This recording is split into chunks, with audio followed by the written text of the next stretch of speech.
Okay, this is lesson 2.4, deductive reasoning. And I have a picture of the CSI guy, and that's Sherlock Holmes, if you were curious. And they use deductive reasoning. Deductive reasoning is based on fact, and fact would be like evidence. And so if you've ever watched the CSI, they follow the evidence. They don't just go with their gut, they have to have some proof. And that's what lawyers do when they're making arguments. They use the evidence or the facts, and this is what you try to do with your parents or friends or whatever when you're trying to convince somebody of something.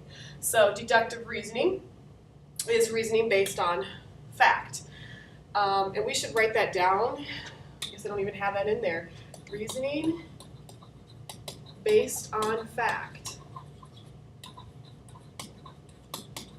Facts, or I'm going to put evidence in there because it'll hopefully trigger a thought. Oh yeah, Sherlock Holmes. I think there's even a new Sherlock Holmes coming out on TV, and they're in the trailer of the show that you hear him saying something about I observe and then I deduce. So he's using deductive reasoning skills. Okay, law of detachment. Go ahead and put this in your notes. It'll make more sense as we go through some other things here. But if P, then Q is true, and then P is true, then Q is also true. It seems very, very straightforward, very logical, but we're going to apply this to some statements. Okay, example 1. The statement is, if Rover eats Superdog dog food, he will be happy. Okay, well, let's see. Here's what's going to happen. You're going to basically, we don't always have to make the circles here, but I have a circle for Rover eats Superdog dog food, and then Rover's happy. So if this happens, we put it over here inside, then Rover is happy. So basically my conclusion is, if he eats this, then Rover is happy. However, if I tell you that Rover is happy, so that would put him in this part, do I know that he's eating Superdog dog food?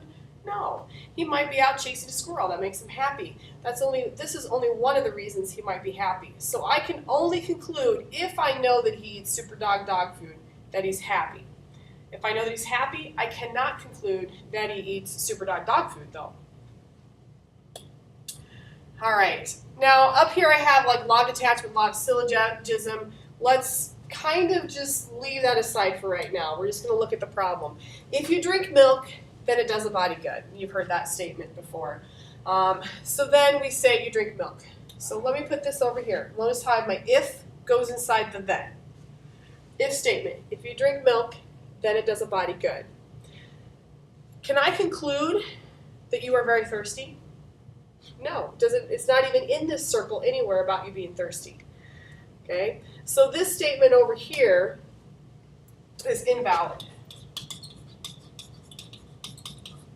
Okay, now let's look at this set right here. If you drink milk, then it does a body good. Got it. You drink milk.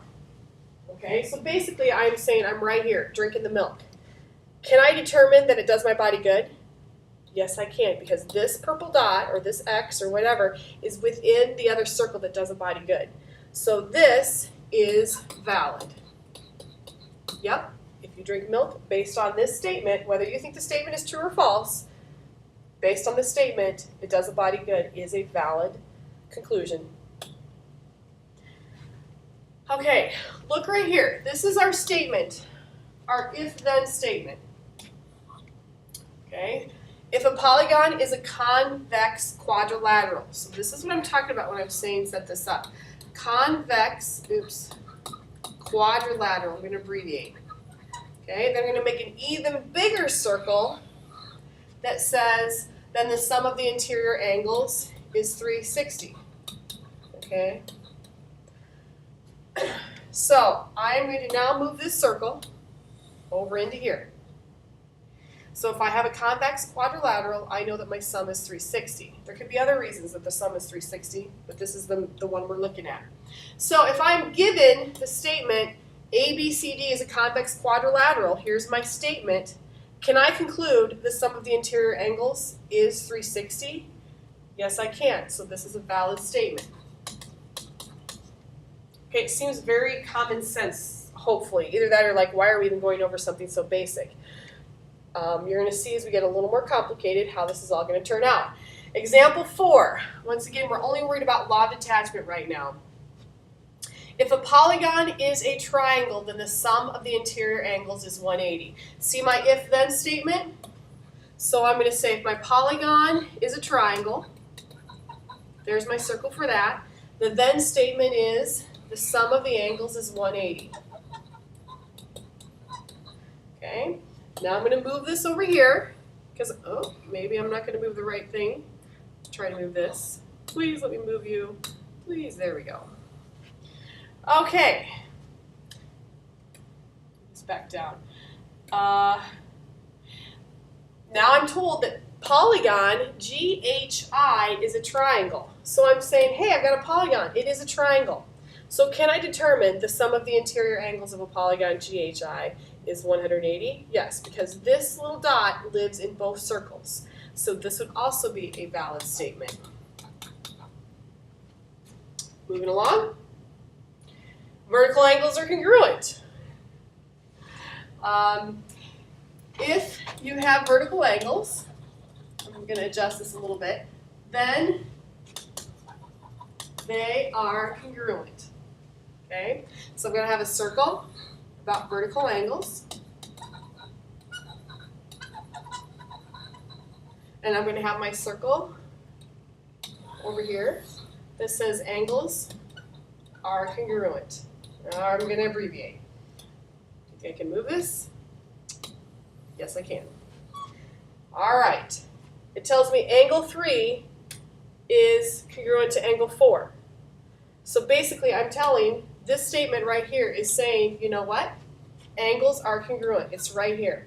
So can I determine that angle 3 and angle 4 are vertical angles?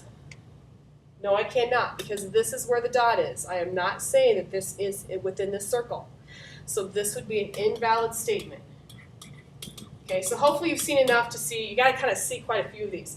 Valid versus invalid. Okay, and you probably don't always have to make circles to do that, but for everybody, we at least have this fallback method. Okay, law of syllogism. So you saw kind of in the questions I talked about law of syllogism. I only picked the detachment ones. Let's cover one thing at a time here. Here we've only got 3 statements. If P then Q, and if Q then R are both true, then if P then R is also true. Okay, you can put that down in your notes. It sounds like a lot of gibberish, but let's apply that. Okay, I've got 2 examples basically on one page. If you study for the test, then you receive a high grade.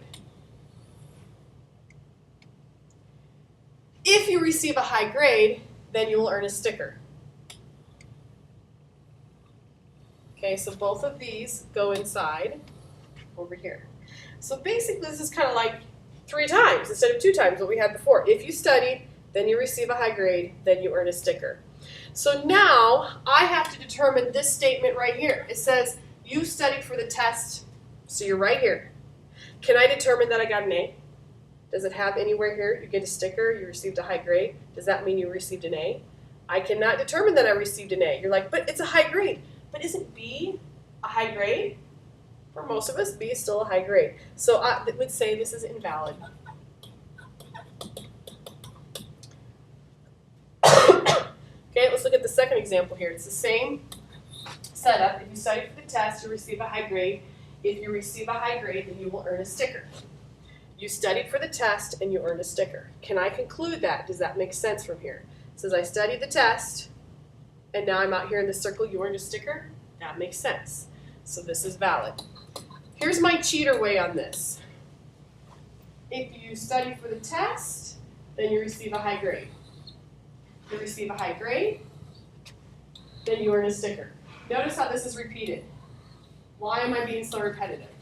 Take it out. Take out the repeats. This is like I said, the cheater way. You don't actually have to write this out. Basically, my final statement says this. If you study for the test, then you earn a sticker. And that's how I know it's valid. Where up here, I did have a repeat. This repeated here, right? But did this line match down here? No. So I could just said that was invalid without having to draw the circles. Example 8. If an angle is supplementary to an obtuse angle, then it's acute. If an angle is acute, then its measure is less than 90. Okay, so then both of these move over into here. All right? Can I conclude if an angle is supplementary to an obtuse angle, so it's right down here in this circle, then it is less than 90?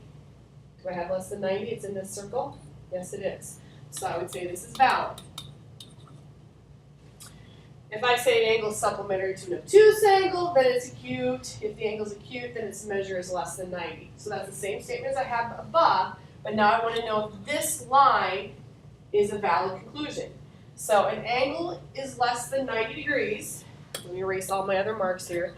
If an angle is less than 90 degrees, so that puts me in this part of the circle, it is supplementary to an obtuse angle. So if I'm out here, can I conclude this part in here? No, I cannot. All right? And once again, I just want to do the little cheater method. If it's acute, it's acute. This is being crossed out. It's repetitive. And it has to be that part, the hypothesis of this, or the conclusion of this, is repetitive with this. This part is not being repeated. So right away, I know this is going to be invalid. Okay? I just want to give you lots of examples for this so you can see. Use law of syllogism. If you ride a bus, so you ride a bus, then you attend school. And then it says if you ride a bus, then you go to work. Oh, I'm doing the wrong thing. Let's try again.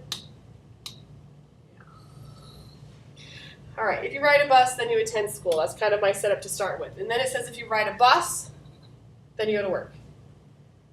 Some of you may be thinking, well, yeah, I can ride a bus to work. But here's the deal. Do we have that in our statement anywhere out here that says I'm going to be going to work if I ride the bus? It does not say that. So we cannot reach a valid conclusion from this.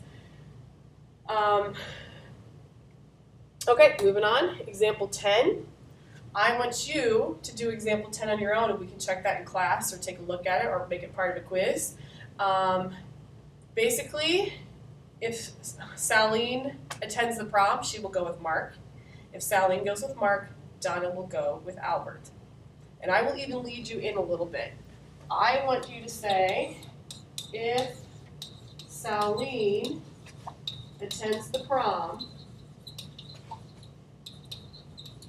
now I want you to finish it. What statement should come next? I'm telling you there is a statement. What will it be? All right, and there is the end of your lesson.